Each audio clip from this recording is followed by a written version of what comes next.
சிரிப்பு ஒரு தொற்று நோய் பண்ணுவாங்க. அவர் சிரித்தாலே எல்லாருக்கும் அது தொற்றிக்கிறோம். அப்படி ஒரு ஒரு யுனிக்கான ஒரு ஐகான் சிரிப்பு அவருடைய சிரிப்பு.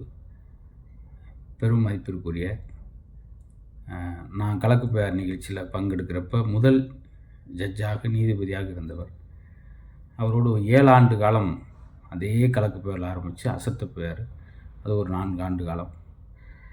இயக்குனர் ராஜ்குமார் எப்படி என்னை அறிமுகப்படுத்தினாரோ அதே போல் முதல் முறையாக மதுரை முத்து எங்கள் சொத்துன்னு சொல்லி முதல் எபிசோட் ஆரம்பித்தார். அது அவருடைய வாய் முகூர்த்தம் பெரிய எனக்கு ஒரு பேரை வாங்கி கொடுத்தது. முதல் ஜட்ஜாக ஆரம்பித்து கிட்டத்தட்ட 7 ஆண்டு காலம் அவரோட பயணம் செய்ய வாய்ப்பு கிடைச்சது. எங்களை மாதிரி கிராமத்துலேருந்து வர்ற எளிய கலைஞர்களை உற்சாகப்படுத்திக்கிட்டே இருப்பார். 200 வாரம் அந்த அசத்த பேர், இதில் கலக்கு பேரில் ஒரு 40 வாரங்கள் தொடர்ச்சியாக எனக்காகவே சில விஷயங்களை நான் தொய்வாயிடக்கூடாதுன்றக்காக உற்சாகப்படுத்திய அற்புதமான நகைச்சுவையாளர்.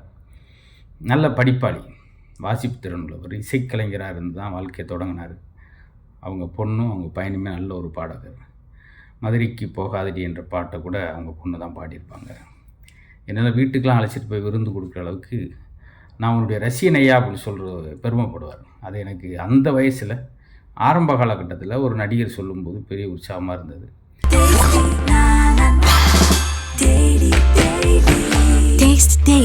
Taste the Daily.